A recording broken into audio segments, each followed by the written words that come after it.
सुमित्रा अपने पति माधव के साथ सुमेरपुर गांव में रहती थी। भगवान गणेश में बहुत आस्था रखती थी और निस्वार्थ भावना से उनकी पूजा किया करती थी। पति माधव साहूकार जयचंद के घर नौकर था। साहूकार जयचंद बहुत ही खड़ूस स्वभाव का था। वह अपने सभी नौकरों पर बहुत शक्ति रखता था। जय गणेश जय गणेश, जय गणेश माता की वृद्धि का महान भी। ओम श्री गणेशाय नमः, ओम श्री गणेशाय नमः। सुनो जी, ये लोग भगवान गणेश का नाम लेते हैं। क्या हुआ, आप जल्दी में हो? हाँ, वो साहूकार ने आज जल्दी बुलाया है। कुछ दिनों में गणेश चतुर्थी का उत्सव आने वाला है, तो इस बार वो अपनी हवेली पर 10 दिनों के लिए भगवान गणपति की स्थापना कर रहे हैं। काफी धूमधाम से गणेश चतुर्थी की तैयारियां करवा रहे हैं। हम सभी को रोजाना अब जल्दी ही हवेली पर पहुंचना होगा। गणपति बप्पा की तो मेरे मन में भी है। उनकी एक मूर्ति स्थापित करूं, गणपति बप्पा की सेवा करूं, उसके बाद विधिवत उनका विसर्जन करूं। पर इन सब में पैसे भी तो चाहिए। अरे तुम चिंता क्यों करती हो? साहूकार के घर में जितने दिन भी ज्यादा देर काम करूंगा उतने पैसे कर देंगे। उन्हीं पैसों से हम गणेश चतुर्थी में पूजा पाठ की सामग्री की व्यवस्था कर लेंगे। अच्छा, मैं जा रहा हूँ। माधव साहूकार के घर काम पर चला जाता है। सब नौकर काम पर लग जाते हैं। माधव भी पंडाल बनाने के काम में लग जाता है। एक दिन एक नौकर पंडाल की रस्सी बांध रहा था। अचानक से बचाते हुए माधव के पैर में चोट लग जाती है। एक और काम बढ़ा दिया। एक काम ठीक से नहीं होता, उसकी मरहम पट्टी करवाकर घर छोड़ आओ। अब किसी और को इसकी जगह रखना पड़ेगा। माधव, तुमने मुझे बचाने के चक्कर में खुद को चोट खा ली। तुम्हारे पैर पर टांके आए हैं। अब तुम्हें कुछ दिन आराम करना होगा। ये क्या हुआ आपके पैर को? चोट लग गई। भाभी, मुझे बचाते हुए माधव का पैर जख्मी हो गया। पंडाल की रस्सी बांध रहा था, रस्सी खुल गई, हादसा हो गया। मुझे लगा था थोड़े पैसे जुड़ जाएंगे तो इस बार गणेश चतुर्थी में काम आ जाएंगे। भगवान गणेश पर विश्वास रखो, उनकी इच्छा होगी तो हम जरूर गणेश की स्थापना करेंगे। आपका पैर जल्दी ही ठीक हो जाएगा। पैर में चोट लग जाने से माधव बहुत निराश हो गया था। अगले दिन सुमित्रा गणेश जी की पूजा करके लौटी। मैं सोच रही हूँ आपकी जगह में साहूकार के पास काम पर लग जाती हूँ। उन पैसों की जरूरत भी है। आपकी दवाई भी लानी है, कुछ तो काम बता देंगे। सुमित्रा, साहूकार बहुत खरा स्वभाव का है। एक दाना गिन कर देता है, तुम उसे नहीं झेल पाओगी। आप चिंता मत करो, जब तक भगवान गणेश मेरे साथ है मुझे किसी बात का कोई भय नहीं है। वो मुझे हर मुश्किल से लड़ने की ताकत देते आए हैं। सुमित्रा साहूकार के पास काम के लिए जाती है। साफ सफाई का काम मैं तुझे दे रहा हूँ, पर ध्यान रखना गणेश जी की मूर्ति के आसपास और पंडाल में बिल्कुल भी गंदगी नहीं दिखाई देनी चाहिए। अच्छे से साफ सफाई करना, तभी तुझे पैसे दूंगा। आप बेफिक्र रहिए मालिक, मैं ध्यान रखूंगी। सुमित्रा पंडाल की साफ सफाई का काम देखने लगती है। गणेश चतुर्थी दिवस प्रारंभ हो जाता है। लोगों की भीड़ साहूकार के घर में आनी शुरू हो जाती है। सुमित्रा भी साहूकार से 1 हफ्ते के काम के पैसे मांगती है। अभी मैं जरा जरूरी काम से जा रहा हूँ, सुबह आएगी तब ले लेना। सुबह मालिक, मुझे गणेश भगवान की मूर्ति लेनी है। उनके लिए पूजा पाठ का सामान और प्रसाद लेना है। मैं अपने घर में गणेश जी की स्थापना कर रही हूँ। अगर आप पैसे दे देते तो मेरा काम हो जाता।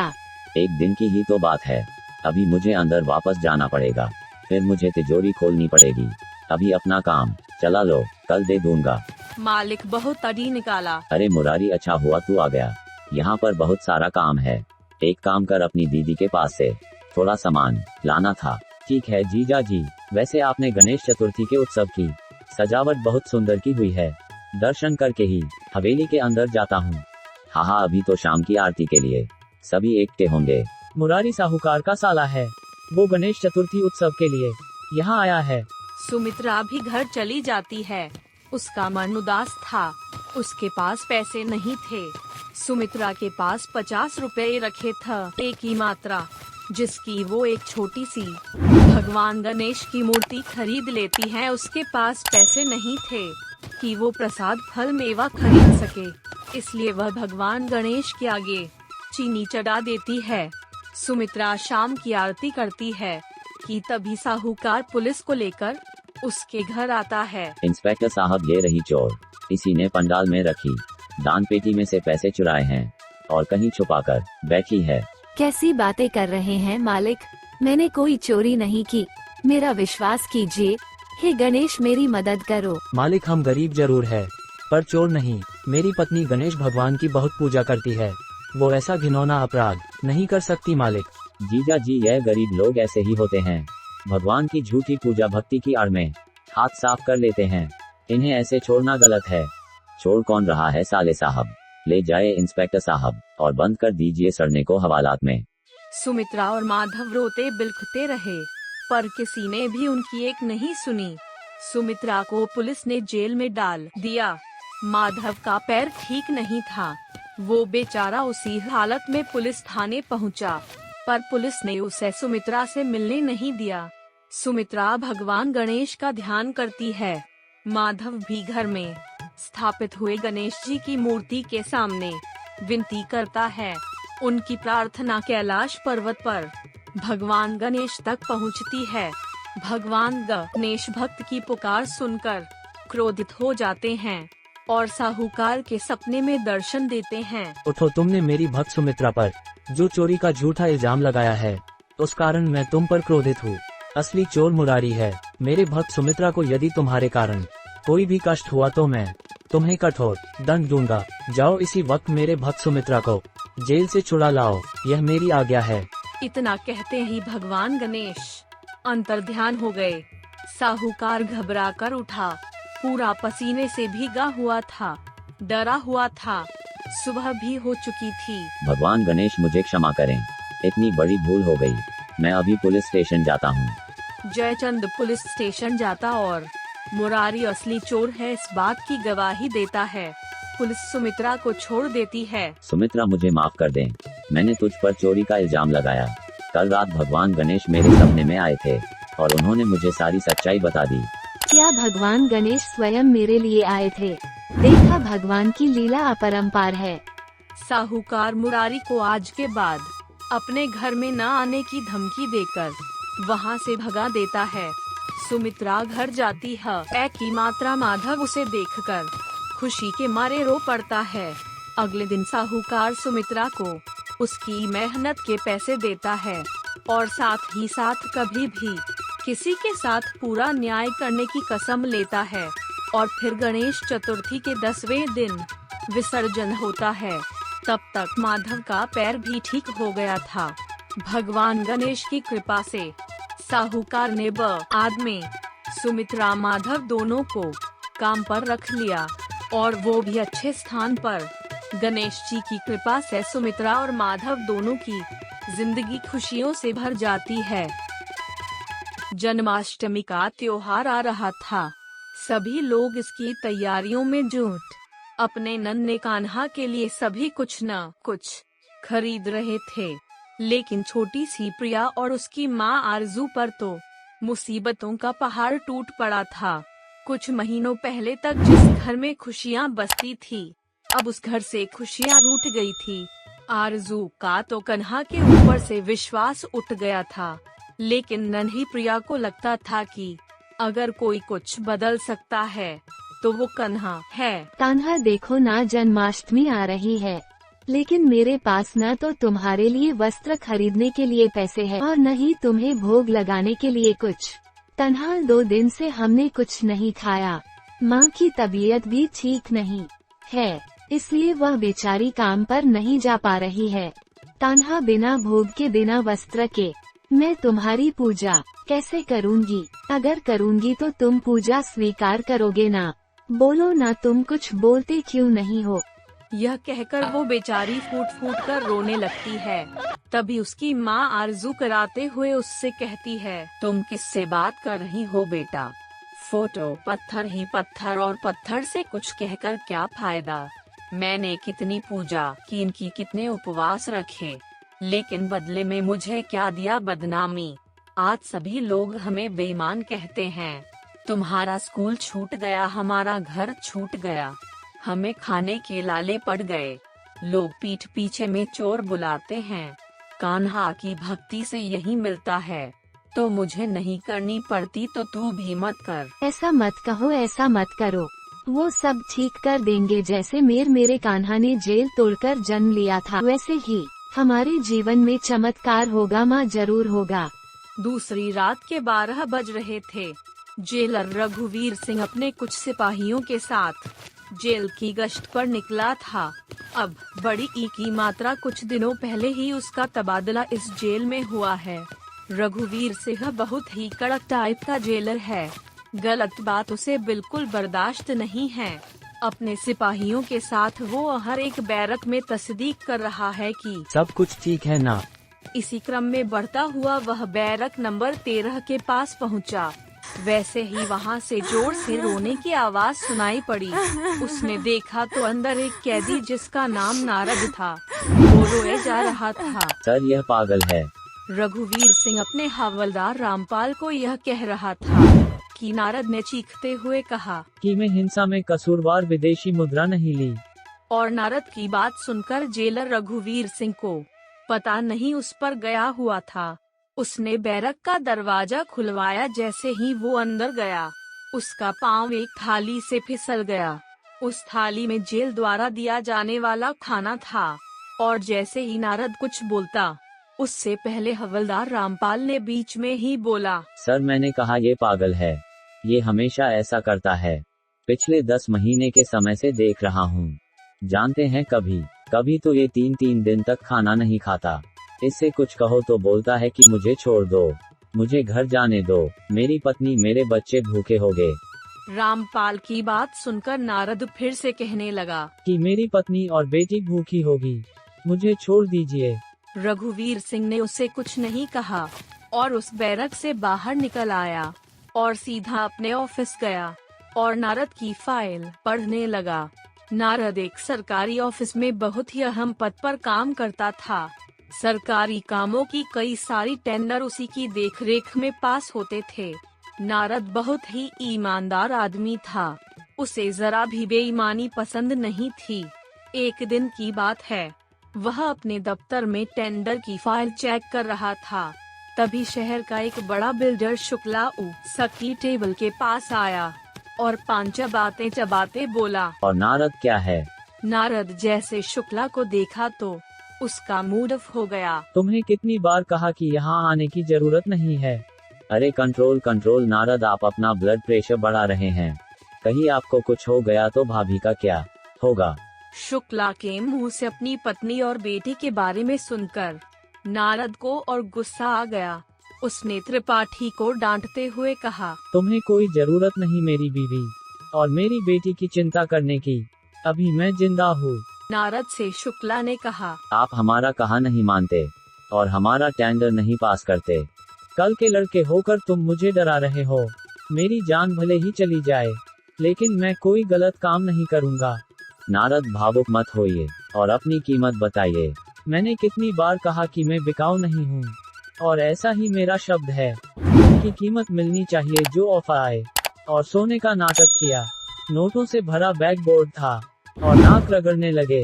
नारद झुकने वालों में से नहीं था। उसने शुक्ला की एक नहीं सुनी और उसे बाहर निकाल दिया। लेकिन शुक्ला कच्चा खिलाड़ी नहीं था। उसने नारद को तोड़ने के लिए दूसरा दिमाग लगाया, जिसमें नारद के ऑफिस वालों ने भी उसका साथ दिया। 2 दिन बाद जब नारद शाम को ऑफिस से निकलकर नीचे अपनी बाइक स्टार्ट कर रहा था, कुछ लोग उसके पास आए। आप नारद? जी मैं नारद। हमें आपकी बाइक की डिक्की की तलाशी लेनी है। उसके बाद उन लोगों में से एक ने अपनी आइडेंटिटी कार्ड दिखाते हुए कहा कि हम एंटी करप्शन ब्यूरो से हैं। आपके खिलाफ बेईमानी की शिकायत मिली है। मैं और बेईमानी? क्या बात कर रहे हो? अभी दूध का दूध और पानी का पानी हो जाएगा। उसके बाद उन अफसरों ने उसकी डिग्गी का ताला खोला। ताला खोलते ही वो अफसर और नारद सभी शॉक्ड रह गए। उसकी डिग्गी में कहने को तो मिठाई के डिब्बे थे, लेकिन उनमें नोट ही नोट भरे थे। उन अफसरों ने उन नोटों के नंबर को नोट किया और अपने साथियों से कहा कि यह वही नोट है जो हमारे द्वारा लगाए गए निशाना है। सर ये क्या कह रहे हैं और किस निशान की बात आप कर रहे हैं? आप ज्यादा भोले मत बनिए नारद जी, आपका भंडा फूट गया है। आप एक नंबर के घूसखोर है, ये बात साबित हो चुकी है। नारद को कुछ समझ नहीं आ रहा था कि क्या हो रहा है, यह नोट कहाँ से आए, किसने उसकी डिक्की में डाले। वो बेचारा कहने लगा कि मैं बेकसूर हूँ कहता रहा। नारद को अगले दिन के हर न्यूज और टीवी पर उसके घूस लेने की खबर छपी थी। उसकी पत्नी और बेटी दोनों का रो रो कर बुरा हाल था। वह नारद से मिलने जेल पहुंची। जी ये क्या हुआ? धीरज रखो प्रिया, सब ठीक हो जाएगा। आपको इन्होंने जेल में बंद कर दिया। लोग कहते हैं आपने घूस लिया है। और तुम्हें क्या लगता है कि तुम्हारा पापा चोर और घूसखोर है? प्रिया ने कुछ नहीं कहा, लेकिन उसके आंसू ने सब उत्तर दे दिया कि उसे पता है कि उसके पिता चोर नहीं है। नारद ने अपनी पत्नी को अपने सिर की कसम देते हुए कहा कि जब तक वो छूट न जाए दोबारा जेल में उससे मिलने नहीं आए, क्योंकि उसे लगा था कि उसकी बेटी को अपने पापा को जेल के अंदर देखकर बहुत दुख हुआ है। आरजू ने नारद को जेल से छुड़ाने की बहुत कोशिश की, लेकिन वह सफल नहीं हुई। वकीलों की फीस देते देते सारी जमा पूंजी खत्म हो गई। कुछ लोग बातें कर रहे हैं, क्या दिन आ गए हैं हमारे, हमें चोर और बेईमान के पड़ोस में रहना पड़ रहा है। इसका पति नाटक तो ऐसा करता था कि दुनिया का सबसे बड़ा ईमानदार यही है। अब प्रिया को भी उसके स्कूल से निकाल दिया गया। एक दिन मकान मालिक ने भी उन्हें घर से निकाल दिया।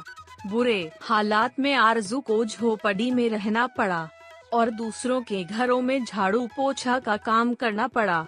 जेलर रघुवीर सिंह ने नारद की फाइल पढ़ी तो पता नहीं उस फाइल को पढ़कर और नारद की बातों को सुनकर उसे ऐसा लगा कि वह बेकसूर है। कानून कहता है कि एक बेकसूर को सजा मिलना सबसे बड़ा गुनाह है। मुझे नारद की मदद करनी होगी। उसने उसके परिवार का पता लगाया। जब उसे यह पता लगा कि वो बहुत ही गरीबी में किसी झुग्गी में अपने दिन काट रहे हैं, तो उसे यकीन हो गया कि नारद बेकसूर है। रघुवीर सिंह ने अपने स्तर पर अपने इंस्पेक्टर दोस्त के साथ इस मामले की सारी तहकीकात शुरू की। धीरे धीरे सब कुछ साफ हो गया कि कैसे शुक्ला ने जाल बुना था और नारद के ऑफिस के लोगों को मिलाकर उसे झूठे इल्जाम में फंसा दिया था। सारे सबूत इकट्ठा कर वो शुक्ला के घर पहुंच गए। अरे सर, आपको कुछ गलतफहमी हुई है। हमें भले नारद को फंसाकर क्या मिलेगा? बेईमानी का लाइसेंस मिलेगा। तो जो तू इतने दिनों से पैसों के बल पर कर रहा है और इसका पता दौरान का प्रस्ताव न दिया है, उन लोगों ने जेल जाने के डर से तुम्हारी सारी पोल खोल दी और जो तूने पैसे रखे थे वो भी बता दिए। तू 4 पैसा लगता है और कमजोरी करके बिल्डिंग और फ्लाईओवर बनाया है। बुधवार को सब पता लग गया है, तो मामले को और दबाओ मत। शुक्ला की बात सुनकर रघुवीर सिंह ने उसे एक तमाचा खींचकर मारा। और आज जन्माष्टमी का दिन है। प्रियापन एक ही मात्रा कान्हा की मूर्ति को देख रही है और आरजू चुपचाप लेटी है। तभी उसके दरवाजे पर दस्तक होती है। प्रिया दरवाजा खोलती है। दरवाजे पर उसके पिता नारद थे। प्रिया अपनी माँ को आवाज लगाते हुए कहती है कि माँ, मैंने कहा था कि मेरे कान्हा चमत्कार करेंगे।